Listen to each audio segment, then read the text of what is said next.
Živijo, sem Marko Pavčnik in danes vam pokažem trik, kako narediti iz takšnih paradižnikov, kot so tele, ki bi jih morda vrgli v smeti, naredite na čudovito jed, kot je tale.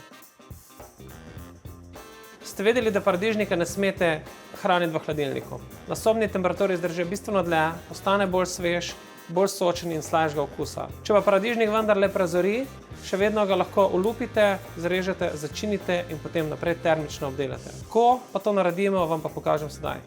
Paradižniku najprej odstranimo del, kjer se drži pecelj in ga na nasprotni strani zarežemo v obliki križa.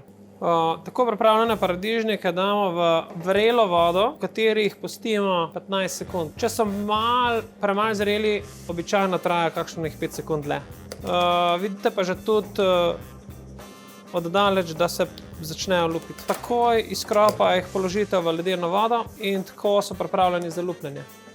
Ko je ohlajen, je ena najbolj enostavnih stvari, da ga olupimo. Takšno lupljen paradižnik je potem pripravljen za več vrst jedi, za rižote, za testenine, ampak brez vseh nepotrebnih olupkov. Jaz jih res ne maram. Smo paradižnik olupali, zelo lep, brez olupka, ga razrežemo. Ker pa je paradižnik običajno, kadar je prezrel, precej sočen, ga damo na cedilo in ga lahko pustimo tle do kakšne ure, da se odteče. Seveda pa vso to dobro tekočino, ki steče ven, porabimo za zalivanje rižot, testenin, juh, česarkoli. Zelenjavnega ali mesnega.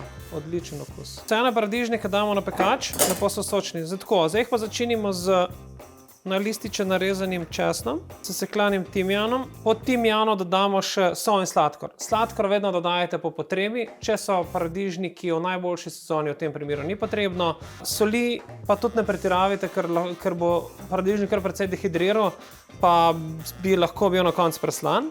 Dodamo še malo olivnega olja, pa dobro premešamo. Res dobro premešamo, da se sol, sladkor, timijan, česen, olivno olje lepo razporedi. Tako pripravljene paradižnike damo v pečico za približno 2 uri. Približno zato, ker je odvisno, koliko imamo paradižnika. Če ga je več, potem je čas daljši, če ga imamo manj, potem bomo tudi prej gotovi. Medtem, ko se paradižnik peče, vedno odpirite pečico, večkrat, ko odprete, prej boste imeli gotovo, ker hočemo, da gre čim več vode iz njega. Paradižniki so gotovi. Pazimo, da niso preveč suhi, pa preveč sočni. Kako boste to vedeli? To je tako, da vidite, da v pekaču ni več tekočine. Še vedno so pa sočni, evo, tako kot v tem primeru. Vroče takoj iz pečice naložimo v sterilizirane kozarce, prekrijemo z malo olivnega olja in takoj zapremo. Tako pripravljeni paradižniki nam bojo ostali v hladilniku do 1 meseca. Ki so super dodatek v testenine, rižote, oblaganje pic, saj so bogati, sladki, polnega okusa. Seveda se pa odlično podaja k brusketam, katere bomo tudi zdaj naredili.